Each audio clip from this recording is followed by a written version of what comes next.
القرآن يوحدنا لطريق الخير يوجهنا الله تعالى أنزله ورسول الله معلمنا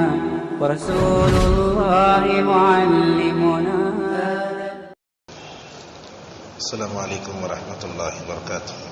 الحمد للہ رب العالمین والصلاة والسلام علی اشرف الانبیاء والمرسلین نبینا محمد وعلی آلہ واصحابہ اجمعین، اما بعد. قال اللہ عز وجل انا نحن نزلنا الذکر وانا له لحافظون. آج کی تراویح میں 14واں پارہ پڑھا گیا ہے، جس میں 2 سورتوں کی تلاوت ہم نے سنی ہے. ایک تو تلاوت آئی سورہ ہجر کی، ایک سورہ آیا، دوسری صورت آئی سورۃ النحل کی. تو دونوں صورتوں میں جو اہم چیزیں ہیں انشاءاللہ وہ ہم آپ کے سامنے بیان کریں گے. جو پہلی صورت ہے ہجر کا معنی عربی زبان میں کیا ہے؟ یہ صورت مکی صورت ہے، اس کی 99 آیتیں ہیں. آپ کو معلوم ہے کہ دنیا میں اللہ تبارک و تعالیٰ نے جب نبیوں کو بھیجنا شروع کیا تو نبیوں میں ایک نبی آئے جن کا نام تھا صالح علیہ السلام. یہ نبی کون تھے؟ یہ ہود علیہ السلام کے بعد دنیا میں تشریف لائے تھے صالح علیہ السلام. حضرت صالح علیہ السلام کو جس قوم کے پاس اللہ تبارک و تعالیٰ نے بھیجا تھا اس قوم کو کہتے ہیں قوم سمود. ایسے ہوا کہ یہ ایسی قوم تھی بہت سخت تھی، اور پتھروں کو جو ہے اللہ تبارک و تعالیٰ نے ان کے لیے بڑا نرم بنا دیا تھا. اصل میں ہوتا یہ ہے کہ اللہ تبارک و تعالیٰ جہاں جہاں قصے بیان کرتا ہے تو جیسے جگہ مناسب ہوتی برابر وہاں اس کو فٹ کرتا ہے. تو اللہ تعالیٰ یہاں بتاتا ہے، کیوں بتا رہا ہے؟ ہم سے پہلے قرآن جب اترا نا اس وقت میں نبی کریم صلی اللہ علیہ وسلم کے جو انکار کرنے والے قریش تھے ان کو جو ہے مکمل طور پر الارم دیا جا رہا ہے، ان کو بتایا جا رہا ہے اے قریش، اے کفار مکہ، تم اللہ کے نبی پر ایمان بھی نہیں لائے، محمد صلی اللہ علیہ وسلم کو ستائے بھی، صحابہ کو ستائے بھی، مکے کے ماحول کو تم نے بڑا جو ہے زہر آلود بنایا. لیکن یہ بھی سن لو کہ تم یہ کیا کرتے تھے؟ گرمی میں اور سردی میں مکے سے نکل کر شام کو جاتے تھے. شام کا مطلب سیریا. یہ تقریباً جو ہے مدینے سے 750 کلومیٹر کی دوری پر، یہ تقریباً جو ہے مدینے سے 1,500-2,000 کلومیٹر پڑتا ہے یہ علاقہ. تو یہ لوگ کیا کرتے تھے؟ مکے سے نکل کر مدینہ ہوتے ہوئے شام کا تبوک ہو تو شام کو جاتے تھے تبوک کے راستے میں. تو کیا ہے، راستے میں صالح علیہ السلام کی قوم اور ان کے اوپر جو عذاب آیا وہ جگہ پڑتی تھی. اللہ تبارک و تعالیٰ ان سے کہتا ہے اے کفار قریش، تم نبی کو جھٹلا رہے ہو، نبی کی کتاب پر ایمان بھی نہیں لائے، صحابہ کو بھی جھٹلا ہوتے ہو نا، تم گزرتے ہو ایسے مقامات سے جہاں عذاب آیا تھا. صالح علیہ السلام تھے، ان کی قوم تھی، ان کی قوم کو اللہ تبارک و تعالیٰ نے چیخ کے ذریعے کیسے ہلاک کیا. تم گزرتے نا وہاں سے، لیکن تمہارے پاس عبرت کی نگاہیں نہیں نا، لہٰذا آج تک بھی وہ جگہیں موجود ہیں جن پر صالح کی قوم پر عذاب آیا نا، وہ جگہ آج بھی تقریباً مدینے سے 450 کلومیٹر کی دوری پر واقع ہے. تو وہ گھر ان کے ایسے اللہ نے گھر سمجھیے ان کے لیے پتھر موم بن گیا تھا. پہاڑوں سے تراش کے لا کر ایسے گھر بناتے اتنے بہترین. آج کے بڑے بڑے لوگ بھی اپنے محلات بناتے، اس کے سامنے کچھ بھی نہیں. ایسی ہوا آنے کا، بیت الخلا کی جگہ، بہترین جانوروں کو باندھنے، آرام کرنے، اتنے بہترین عیاشی کے مقامات انہوں نے بنائے تھے. آج اگر جو ہے مکہ مدینہ جائیں گے نا تو وہ مقامات دیکھ کر آئیے کیسی جگہ ہے. تو تقریباً کیا ہوا، اس جگہ کو کیا کہتے ہیں؟ بعض لوگ بولتے ہیں مدائن صالح، بعض لوگ بولتے العلا، بعض لوگ دوسرا نام بولتے ہیں، لیکن العلا کے نام سے آج وہ جگہ مشہور ہے. بعض لوگ بولتے دیار سمود، جہاں حضرت صالح علیہ السلام کی قوم پر عذاب آیا تھا. معزز حاضرین، یہ سورت کو ذکر کر کے اللہ تبارک و تعالی جو ہے ایک بڑا پیغام دینا چاہتا ہے. کیا فرماتا ہے؟ ایک بندہ ہے، اس کے پاس گھر ہے، گاڑی ہے، فریج ہے، زندگی گزارنے کی ہر چیز اس کے پاس موجود ہے. یعنی اس نے اپنے آپ کو آرام پہنچانے کے لیے، زندگی کے لیے پورے وسائل اپنے گھر میں جمع کر لیے. یاد رکھو، جو کوئی بھی آدمی اپنی آسان زندگی گزارنے کے لیے دنیا کی ہزاروں چیزیں لا کر جمع لے، اس کی زندگی میں برکت نہیں آئے گی. اس کی زندگی میں سکون نہیں آئے گا۔ سکون کب آئے گا؟ جب اس کا تعلق اللہ تعالیٰ سے ہو، جب کہ اس کا تعلق اللہ تعالیٰ کے گھر سے ہو۔ لہٰذا ان لوگوں نے کیا کیا؟ اپنے جینے کے لیے بہت سے سامان لا کر رکھ لیے، لیکن اگر بندے کا تعلق اللہ تعالیٰ سے نہ ہو، اللہ کے نبی سے نہ ہو، تو زندگی میں کیا برکت آئے گی؟ لہٰذا آج دیکھتے ہیں الحمدللہ ہمارے جو ہے سوسائٹی میں مالدار ایسے بھی ہیں جن کا دل نرم ہے، نمازوں کو آتے جاتے سب کرتے، سب کا خیال کرتے بھی ہیں، لیکن ایسے مالدار بھی ہیں جن کی مالداری ان کے لیے مال فتنہ بن گیا ہے۔ اللہ کے نبی صلی اللہ علیہ وسلم نے فرمایا میں اپنی امت کے لیے ایک فتنہ چھوڑ کر جا رہا ہوں، کیا وہ مال۔ لہٰذا آپ دیکھیں گے ایک آدمی کی مالی حالت خراب ہے، وہ کیا کرتا ہے؟ پہلی صف میں نظر آتا ہے، جیسے جیسے اس کی مالی حالت اچھی ہوتی ہے پیچھے ہوتا جاتا ہے، ایک وقت وہ بھی آتا ہے نماز بھی نہیں پڑھتا۔ تو لہٰذا مال یہ ایسی چیز ہے یا ایسا فتنہ ہے جو انسان کو اللہ سے دور بھی کر دیتا ہے اور اس کی زندگی کو پریشانی سے بھر کے رکھ دیتا ہے۔ لہٰذا آپ دیکھو جو لوگ بڑے بڑے مالدار جو ہیں، جن کے پاس جو ہے بینک بیلنس بھی ہے، بڑے مالدار بھی ہوتی ہیں، نیند سے محروم ہوتے ہیں، اس لیے کہ مال، اس کے پیچھے لوگ، افراد یہ سب رہتے ہیں۔ لیکن جو آدمی فقیر ہوتا ہے نا، وہ آدمی اس کے پاس کچھ نہیں ہے لیکن فٹ پاتھ پر سوئے گا، آرام سے سوئے گا۔ دیکھو اللہ تبارک تعالیٰ دنیا میں کیسے بتاتا ہے۔ یہ مال اللہ کی طرف سے آیا نا، اگر مال آیا اللہ کی اطاعت میں، دینداری میں استعمال کیے تو وہ مال اچھا ہے۔ اگر ہم نے اس مال کو غلط راہوں میں استعمال کیا اور بڑائی کے لیے استعمال کیا تو وہ مال ہمارے لیے دنیا میں وبال جان بن جائے گا۔ محترم حاضرین، اس میں اور ایک چیز اللہ نے بیان کی، کیا فرمایا؟ انا نحن نزلنا الذکر وانا له لحافظون۔ قرآن کا مہینہ ہے نا، اللہ فرماتا ہے ہم نے ہی اس قرآن کو اتارا اور ہم خود ہی اس قرآن کی حفاظت کرنے والے ہیں۔ اس سے پہلے درسوں میں سورہ مائدہ کی تفسیر میں ہم نے آپ کے سامنے بتایا تھا قرآن سے پہلے جتنی آسمانی کتابیں گزری ہیں ان کتابوں کی حفاظت کا ذمہ اس زمانے میں پائے جانے والے علماء کے حوالے کر دیا تھا اللہ نے۔ توریت ہے، انجیل ہے، زبور ہے، اس زمانے میں پائے جانے والے علماء کیا کرتے تھے؟ اس کتاب کی حفاظت کرتے تھے۔ لیکن قرآن کا مسئلہ ایسے ہے، اللہ نے قرآن کی حفاظت کا ذمہ نہ اللہ نے رسول کو دیا نہ صحابہ کو دیا، بلکہ ساتوں آسمانوں کے اوپر سے اللہ نے اعلان فرمایا ہم نے ہی اس قرآن کو اتارا اور ہم خود ہی اس کی حفاظت کرنے والے ہیں۔ لہٰذا آپ دیکھیے آج سے 1400 سال پہلے اللہ نے یہ وعدہ کیا ہم قرآن کو اتاریں گے۔ بھلا بتاؤ آج تک کسی نے قرآن کو بدلا؟ کیا کسی کے اندر طاقت ہے؟ آدمی دنیا میں بڑے بڑے اہل علم لوگ ایک جگہ جمع ہو جائیں، فے کی جگہ وہ نہیں کر سکتے، وہ کی جگہ فے نہیں کر سکتے۔ جیسے قرآن معجزہ ہے، قرآن کو مختلف انداز میں پڑھنے والے معجزہ ہیں، ویسے قرآن کا بغیر کسی چوکی دار کے ایسے ہی معاشرے میں محفوظ رہنا یہ بھی اللہ تبارک و تعالیٰ کا سب سے بڑا معجزہ ہے۔ آپ دیکھیں اللہ کے نبی صلی اللہ علیہ وسلم کے زمانے میں قرآن کہاں کہاں لکھا تھا؟ چمڑوں میں لکھتے، پتھر پہ لکھتے، پتہ نہیں کہاں کہاں لکھتے، الگ الگ جگہ تھا۔ ابو بکر رضی اللہ عنہ نے پورے قرآن کو اس طرح سے ادھر سے جمع کیا۔ آج کی طرح پیپر نہیں تھے، آج کی طرح قلم نہیں تھا۔ اللہ تعالیٰ قرآن کی حفاظت کرنے پر آتا ہے تو کیسے حفاظت کرتا ہے؟ دیکھو ابو بکر رضی اللہ عنہ نے وحی کے زمانے میں جہاں جہاں قرآن الگ الگ جمع تھا نا، اس کو پورا یہ قرآن میں جمع کیا۔ ابو بکر کے زمانے میں ایک ہی قرآن تھا، ہر ایک صحابہ کے پاس اپنے اپنے الگ الگ قرآن تھے جو اس کو لکھ لیتے تھے، لیکن وہ قرآن ابو بکر رضی اللہ عنہ کے بعد عمر کی بیٹی حفصہ کے پاس آیا۔ اب دیکھو ابو بکر رضی اللہ عنہ کی خلافت 2.5 سال کی، اس کے بعد عمر رضی اللہ عنہ 10 سال تک حکومت کی، اسلام مشرق میں مغرب میں ہر جگہ پھیلا، ہندوستان بھی آیا اسلام۔ اس کے بعد ہوا کیا؟ عثمان رضی اللہ عنہ جب خلیفہ بنے تو کوفہ، مکہ، بصرہ، مصر ادھر ادھر پورا پھیل گیا۔ یہ قرآن رکھ کے کیسے اتنے سارے مسلمان جو ہے کیسے ہدایت پائیں گے؟ چنانچہ حذیفہ رضی اللہ عنہ ایک جگہ آذربائیجان یا آرمینیا سے تھے، وہ ایک جگہ عثمان رضی اللہ عنہ کے پاس آ کر بولے اے خلیفۃ المسلمین دیکھو قرآن کی بڑی ضرورت ہے۔ اس لیے کیا کیا عثمان نے؟ حضرت حفصہ کے پاس جو قرآن رکھا تھا اس قرآن کو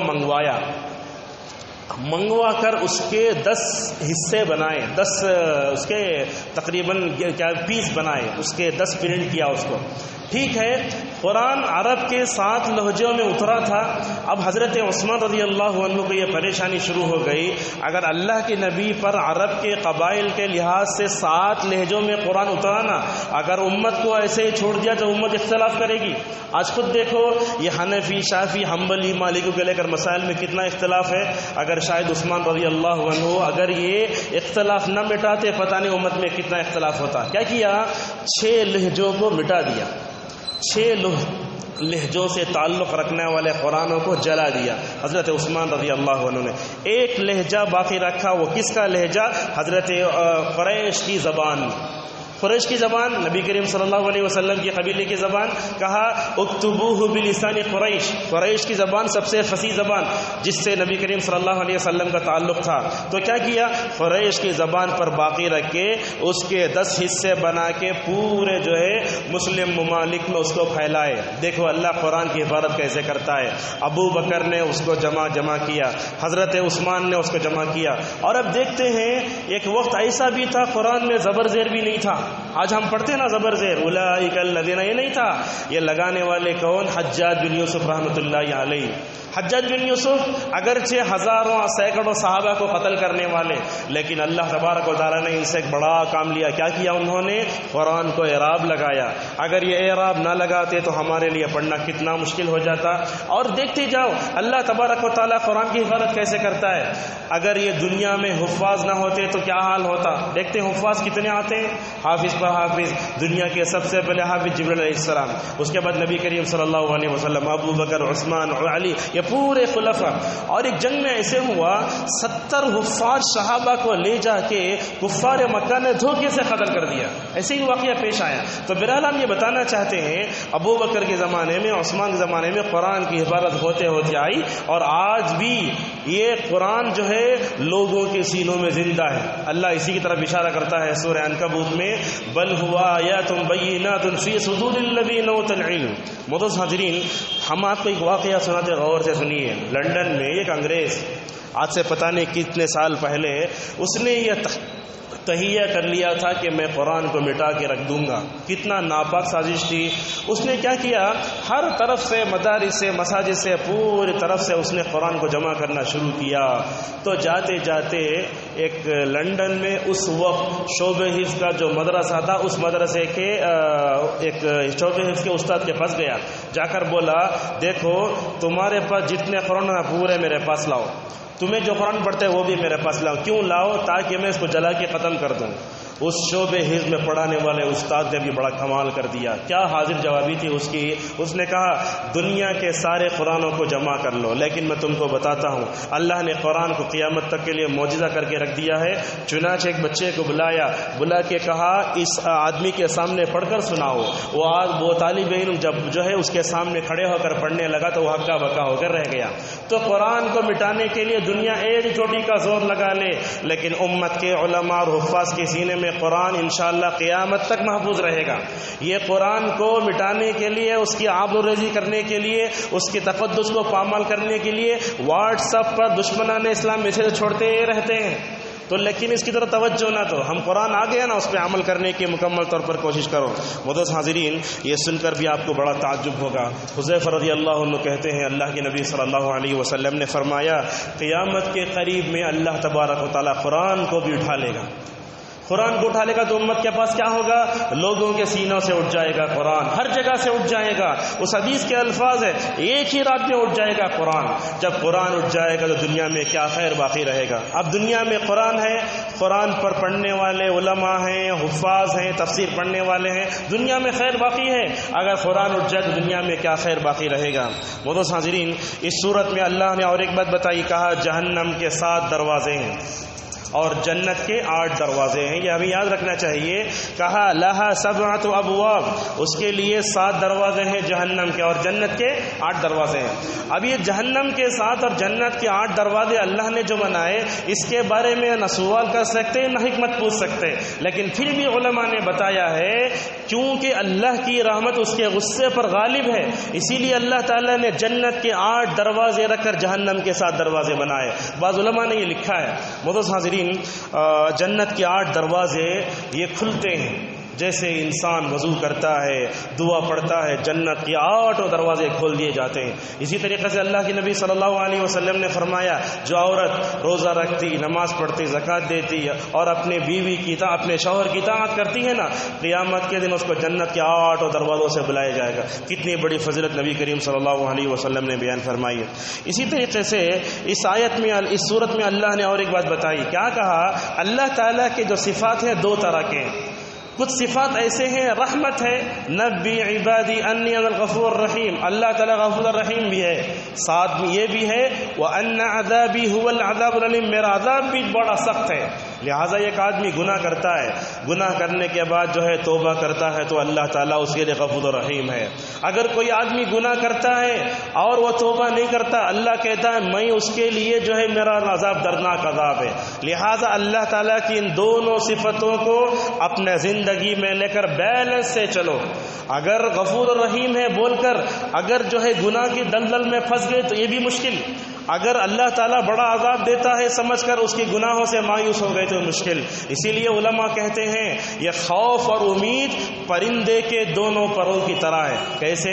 آپ جانتے ہیں کبوتر پالنے والے اپنے کبوتروں کے پر کٹ کرتے، کیوں؟ تاکہ اوپر نہ اڑیں۔ اچھا، پرندہ جب اڑتا ہے نا، وہ آیت بھی آج ہمارے سورہ نحل میں آئی، پرندے اڑتے ہیں نا اپنے پروں کو کھولتے ہوئے، یہ بھی اللہ کی بہت بڑی نعمت ہے۔ اگر یہ پرندوں کو اللہ تعالیٰ پر نہ دیتا تو یہ نہ اڑتے۔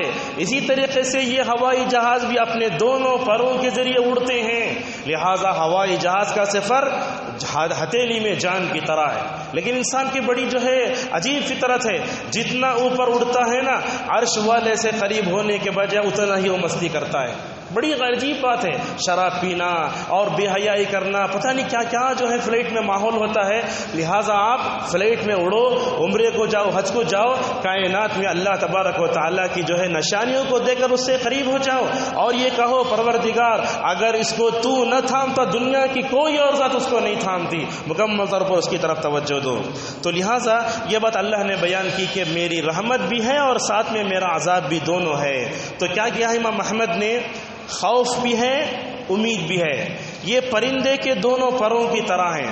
اگر خوف زیادہ ہو گیا اللہ کی رحمت سے بندہ مایوس ہو جاتا، اگر رحمت زیادہ ہو گئی تو بندہ جو ہے گناہوں میں زیادہ پڑ جاتا۔ لہٰذا دونوں طرف مت جاؤ، رحمت بھی ہے اور اللہ تعالیٰ کا عذاب بھی ہے۔ اسی صورت میں اور ایک بات آئی، حضرت ابراہیم کے پاس اور ان کی بیوی کے پاس فرشتے آئے۔ کیوں آئے؟ اسحاق کی خوشخبری دینے ایک طرف، دوسری طرف لوط علیہ السلام کی قوم کو ہلاک کرنے کے لیے۔ جب ابراہیم علیہ السلام کے پاس فرشتے آئے انسانی حالت میں تو حضرت ابراہیم نے سمجھا شاید یہ جو ہے انسان ہے کوئی، کیا کیا فوراً بیٹھو مہمان نوازی کرنے لگے۔ ایک بھنا ہوا بکرا لا کر ان کے سامنے رکھ دیا۔ تو اس سے کیا معلوم ہوتا ہے؟ مہمان نوازی کرنا نبیوں کی شان ہے۔ اصل میں یہ حضرت ابراہیم علیہ السلام بڑے مہمان نواز۔ آج ہمیں کیا ہوتا، لا کر رکھ دیے تو مہمان کھائے تو خیر روڈ پہ جاتا۔ آج کے دور میں ایسا ہو رہا ہے، بہت کم لوگ ہیں جو مہمان نہیں کھائے تو پریشان ہو جاتے۔ حضرت ابراہیم علیہ السلام نے کہا لا تاکلون، کیوں نہیں کھا رہے ہو تم؟ انہوں بولے ہم نہیں کھاتے، فرشتے نہیں کھاتے، انسانی شکل میں آئے تھے، پریشان ہو گئے حضرت ابراہیم علیہ السلام۔ تو معلوم ہوا مہمان نوازی کرنا نبیوں کی شان ہے۔ اور دیکھو جب نبی کریم صلی اللہ علیہ وسلم پہلی وحی سے گھبرا کر آئے نا، اس وقت کہا خدیجہ سے مجھے بھر کر اڑا دو۔ اس وقت گھبرائے ہوئے محمد صلی اللہ علیہ وسلم کو اللہ کے خدیجہ نے جس الفاظ میں تسلی دی ان الفاظ کو آپ پڑھو۔ کیا کہا؟ کلا واللہ لا یخزیک اللہ ابدا انک لتصل الرحم وتحمل الکل وتقری الضیف۔ فرمایا اے اللہ کے نبی صلی اللہ علیہ وسلم، میں نے اپنی زندگی میں تمہارے ساتھ رہ کر بہت اچھی صفات دیکھی، لیکن ایک صفت ہم نے یہ دیکھی کہ آپ مہمان نوازی کرتے ہیں۔ تو لہٰذا معلوم ہوا یہ مہمان نوازی کرنا نبیوں کی عادت ہے۔ اور خود اللہ کے نبی صلی اللہ علیہ وسلم نے فرمایا کہ جو آدمی اللہ اور یوم آخرت پر ایمان رکھتا ہے اس کو چاہیے کہ وہ مہمان نوازی کرے۔ یہ بات یاد رکھیں، مہمان بنا کر کس کو بلانا اللہ کے نبی نے یہ بھی بتا دیا۔ ہمارے معاشرے عموماً کیا ہوتا، سیاست میں رہنے والے لوگ ہندوؤں کو ایسے ویسے بڑے بڑے بدکار فلم ایکٹروں بلا کر کھلاتے۔ اللہ کے نبی بولتے دوستی کرو تو مومن سے، اور متقی آدمی کو بلا کے تمہارا کھانا کھلاؤ۔ ہمارے دسترخوان پہ آ کر ایسا آدمی بیٹھے جس کے اندر خدا ترسی ہو، جس کے اندر تقوی ہو. اور یہ بات بھی یاد رکھیے آپ، مہمان نوازی کرنا واجب ہے.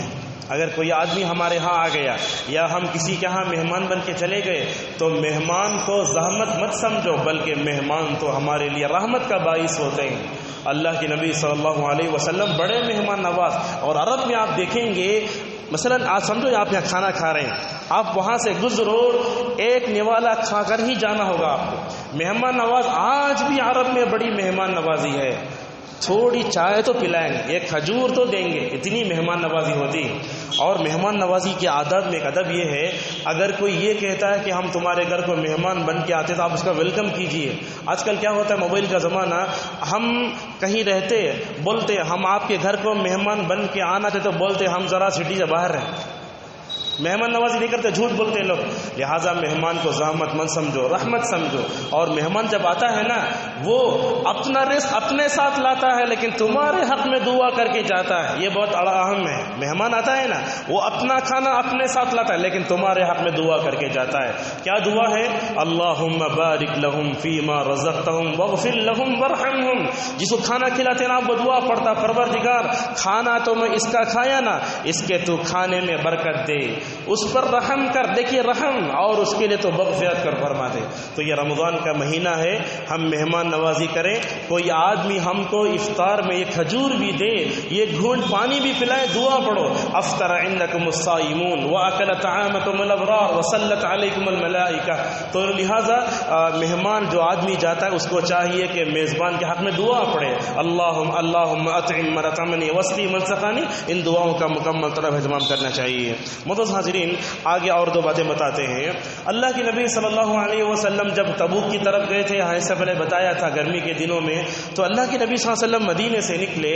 تو مدینے سے نکل کر تبوک کو جاتے ہوئے راستے میں یہ صالح علیہ السلام کی قوم کا شروع میں ہم نے تذکرہ کیا نا، وہ جگہ سے گزرے. دیکھو اللہ کے نبی صلی اللہ علیہ وسلم کی حالت کیسی تھی.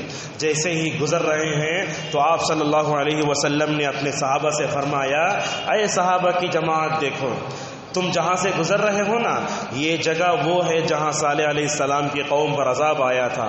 یہاں سے گزرنا ہو تو تم کو روتے ہوئے گزر جاؤ. یہاں رونا نہیں، یہاں روتے ہوئے گزرنا. یہ ہنسنے کی جگہ نہیں ہے. جہاں اللہ کا عذاب آیا نا، ہو سکتا ہے تمہارے اوپر بھی عذاب آ جائے.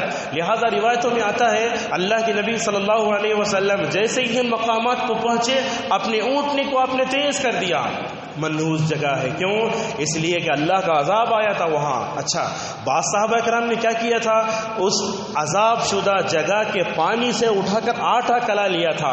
اللہ کے نبی صلی اللہ علیہ وسلم نے فرمایا، لوگو اپنے جانوروں کو پانی بھی نہ پلاؤ اس عذاب کی جگہ کا، اور تم نے جو آٹا گوندا ہے نا، وہ آٹا بھی پھینک دو، کھانا بھی نہیں چاہیے. لہٰذا جہاں اللہ کا عذاب آتا ہے وہاں سے مکمل طور پر جو ہے اللہ تبارک و تعالیٰ سے مدد مانگتے ہوئے، روتے ہوئے وہاں سے گزر جانا چاہیے. اللہ نے آگے اور ایک بات بتائی، کیا فرمایا؟ مومنین کے ساتھ نرمی سے پیش آؤ. وَاخْفِضْ جَنَاحَكَ لِلْمُؤْمِنِينَ. اور اس کے بعد اللہ تبارک ایک بات بتائی، مکی دور کی صورت ہے، اِنَّا كَفَيْنَاكَ الْمُسْتَهْزِئِينَ. فرمایا اے محمد صلی اللہ علیہ وسلم، جتنے لوگ دنیا میں آپ کا مذاق اڑا رہے نا، ہم آپ کے لیے کافی ہیں. کافی ہے کا مطلب ہم دیکھ لیں گے ان کو. جو لوگ آپ کا مذاق اڑا رہے ہیں ان کی طرف توجہ دینے کی آپ کو ضرورت نہیں، ہم نمٹ لیں گے، چھوڑو. دیکھو نبی کریم صلی اللہ علیہ وسلم نے کعبۃ اللہ کے پاس جا کر جن جن لوگوں کا نام لے کر آپ نے دعا کی تھی نا، بد دعا کی تھی، وہ پورے سرداران قریش مکے میں مار دیے گئے غزوہ بدر میں.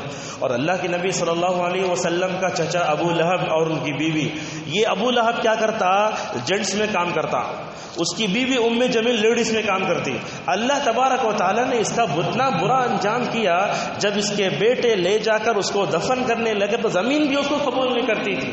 بالآخر اس کو کچرے میں پھینکا گیا، پتہ نہیں کتوں نے کھا کر مکمل طور پر ختم کر دیا. لہٰذا معلوم ہوا اللہ کے رسول کا مذاق اڑانے والا دنیا میں نہ ماضی میں بچا ہے، نہ اب بچے گا، نہ قیامت تک بچے گا. بس ہمیں جو ہے مکمل طور پر اس کی طرف توجہ دینے کی ضرورت ہے. اس کے بعد سورت شروع ہوئی سورت النحل. سورت النحل، النحل کہتے ہیں عربی زبان میں شہد کی مکھی. اللہ تعالیٰ نے اس صورت میں شہد کی مکھی کا ذکر کیا، لیکن بعد میں اللہ تعالیٰ نے اس صورت میں نعمتوں کا ذکر کیا۔ مفسرین کہتے ہیں یہ سورۃ النحل نہیں، سورۃ النعم ہے، نعمتوں والی صورت ہے۔ اللہ تعالیٰ نے اس میں کیا کیا نعمتیں بتائی، تقریباً ہم 11-12 نعمتیں ذکری ہیں اس کو بتا رہے ہیں۔ سب سے پہلے اللہ نے بتایا یہ وحی، آسمان سے آنے والی وحی تمہارے لیے بہت بڑی نعمت ہے۔ دیکھو اللہ تعالیٰ صرف اللہ کے نبی کو بھیج دیتا، قرآن اگر نہ اترتا تو ہم کیسے ہدایت پاتے؟ اللہ کے نبی بھی دنیا سے چلے جاتے، صحابہ کرام بھی چلے جاتے، یہ جو صحیفہ ہے نا ہدایت کا، اگر یہ نہ اترتا تو ہم کیسے ہدایت پاتے؟ اور آسمان سے آنے والی جو وہی دنیا کے لیے سب سے بڑی نعمت اور جو سب سے بڑا خیر کا باعث ہے۔ اللہ کے نبی کے زمانے میں ایک صحابیہ تھیں ام ایمن رضی اللہ عنہا، یہ بڑی نیک عورت تھیں۔ ایک دن ابو بکر رضی اللہ عنہ، عمر رضی اللہ عنہ، غور سے سنیے، ابو بکر عمر رضی اللہ عنہ یہ دونوں ام ایمن کی سے ملاقات کے لیے جاتے ہیں۔ جا کر پوچھتے ہیں، بات کرنا شروع کرتے ہیں۔ ام ایمن کیا کہتی ہے؟ جب تک اللہ کے نبی زندہ تھے آسمان سے بڑی وہی آتی تھی، وہی جب تک آتی تھی ہمارے لیے بڑی بھلائیاں آتی تھی، لیکن اللہ کے نبی صلی اللہ علیہ وسلم کا انتقال ہو چکا ہے۔ سب سے بڑا امت کے لیے اگر کوئی نقصان ہے تو وہی کا خاتمہ ہے۔ جب تک وہی آتی اچھا تھا، وہی کا خاتمہ ہوا تو دنیا سے خیر کا خاتمہ ہوا۔ یہ بول کر ام ایمن کو رونا آ گیا، اتنا روئی ابو بکر رضی اللہ عنہ بھی رونے لگے، عمر رضی اللہ عنہ بھی رونے لگے۔ تو معزز حاضرین کیا معلوم ہوا؟ یہ اللہ تعالیٰ کی جو وہی آتی تھی بہت بڑی نعمت ہے یہ۔ اور اسی طریقے سے اللہ تبارک و تعالیٰ نے اس صورت میں بڑی نشانیاں بتائیں۔ اللہ نے فرمایا دیکھو ہم سورج کو پیدا کرتے ہیں، چاند کو پیدا کرتے ہیں، اور ساتھ میں یہ جانوروں کو پیدا کرتے ہیں نا، یہ جانور بھی اللہ تبارک و تعالیٰ کی بہت بڑی نعمتیں ہیں۔ اور آپ کو معلوم ہے ان جانوروں کا ذکر کر کے اللہ نے بتایا والخیل والبغال والحمیر، اللہ نے فرمایا اللہ نے گھوڑا پیدا کیا، خچر پیدا کیا، اور اس کے بعد اللہ نے گدھا کو پیدا کیا، اور فرمایا وَيَخْلُقُ مَا لَا تَعْلَمُونَ، اور قیامت تک ہم جو چاہے پیدا کرتے رہیں گے۔ آج دیکھیے علمی دھماکے کا دور ہے، ایک موبائل نہیں نکلا کل دوسرا موبائل آیا، اتنا علمی دھماکے کا دور، سائنسی دور، ہر دن نت نئے ایجادات، اختراعات، دنیا پتہ نہیں کہاں چلے گئی ہے۔ 3 منٹ میں ساری دنیا میں خبر پھیل جاتی ہے۔ پہلے ایسا ہوتا تھا اگر کوئی مرتا تو ٹیلی گرام دیتے، 1 ہفتے کے بعد جا کر پہنچتا تھا۔ یہ فون کی ایجاد ہے، یہ واٹس ایپ، ان تمام یہ اللہ کی نعمتیں ہیں، اگر اس کو خیر میں استعمال کرے تو بہت ہیں۔ لیکن آج ہم دیکھتے ہیں کہ دنیا کے اندر ایجادات تو ہوئی، لیکن تقریباً 90% لوگ اس کا برا ہی استعمال کرتے ہیں۔ معزز حاضرین، اسی طریقے سے اللہ نے اس میں اور ایک بات بتائی، کیا فرمایا؟ یہ جو ستارے ہیں نا، یہ ستارے بھی تمہارے لیے بہت بڑی نعمت ہے۔ کیسے؟ ایک ہوائی جہاز چلتا ہے نا، تو کیسے ہوائی جہاز چلتا ہے یا سمندر میں جو جہاز چلتے ہیں، یہ سب ستاروں کے حساب سے چلتے ہیں۔ اللہ فرماتا ہے وَعَلَامَاتٍ وَبِالنَّجْمِ هُمْ يَهْتَدُونَ، ان ستاروں کو دیکھ کر تم اپنی منزلیں طے کرتے ہو۔ اگر یہ ستارے نہ ہوتے انسانوں کو اپنی منزل کا پتہ نہ ہوتا۔ اسی طریقے سے معزز حاضرین، اس میں اللہ نے اور ایک بات بتائی، کہا سایہ بہت بڑی نعمت ہے۔ گرمی میں آپ چلتے جاؤ، اگر کہیں بھی سایہ نہ آئے تو کیا کرو گے؟ یہ سایہ اللہ کی بہت بڑی نعمت ہے۔ آپ درخت کے نیچے بیٹھ جاتے ہیں، یہ سائے کے نیچے ہوتے ہیں، اس سائے کے بارے میں بھی قیامت کے دن اللہ تبارک و تعالی ہم سے سوال کرے گا۔ اللہ کے نبی صلی اللہ علیہ وسلم ایک دن مدینے کے باغ میں گئے، ٹھنڈا سایہ پڑ رہا ہے، کھجور کا درخت ہے، آپ کے سامنے ٹھنڈا پانی بھی ہے، کھجور بھی ہے، اللہ کے نبی بھی کھا رہے ہیں، ابو بکر بھی کھا رہے ہیں، عمر بھی کھا رہے ہیں۔ وہ کھانے کے بعد آپ نے فرمایا ثم لتسألن یومئذ عن النعیم، فرمایا اس نعمت کے بارے میں تم کو قیامت میں پوچھا جائے گا۔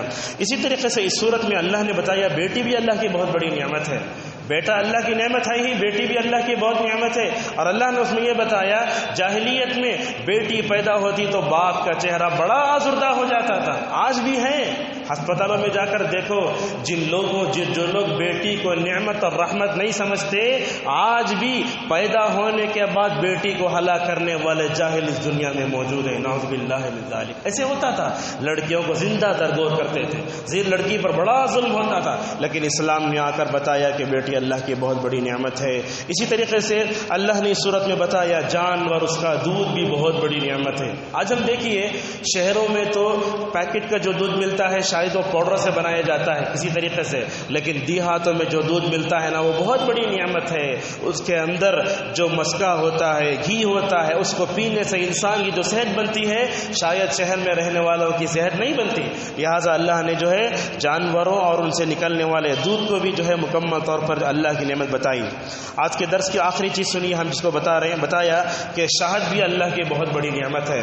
شہد کے تعلق سے دو حدیثیں سن لیجئے. اللہ کے نبی صلی اللہ علیہ وسلم نے فرمایا میری امت کی شفا 3 چیزوں میں ہے، ان میں سے شہد بھی ایک ہے. عائشہ رضی اللہ عنہ کہتی ہیں نبی کریم صلی اللہ علیہ وسلم کو میٹھا اور شہد بڑا پسند تھا.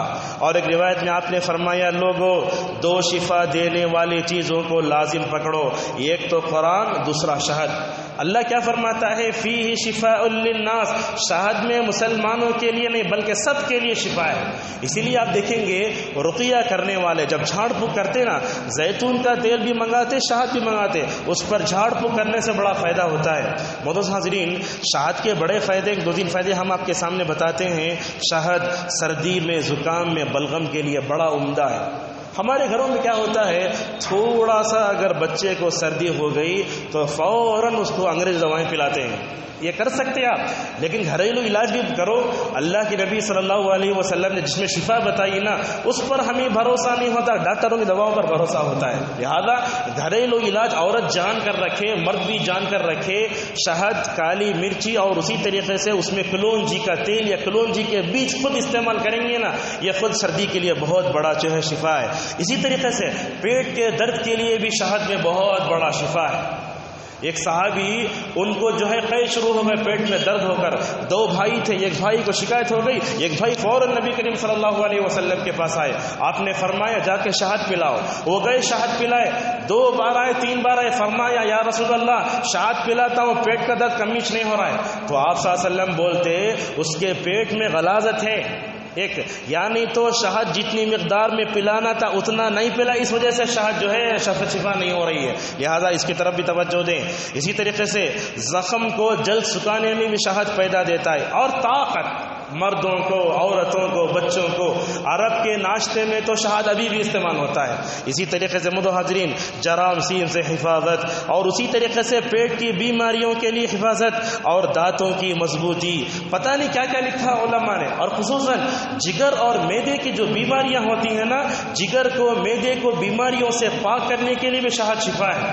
یہ باتیں ہم ایسے نہیں بیان کر رہے ہیں. علامہ ابن القیم رحمۃ اللہ علیہ ایک کتاب ہے، اس کتاب طب النبوی میں انہوں نے مکمل طور پر اس کو ذکر کیا ہے.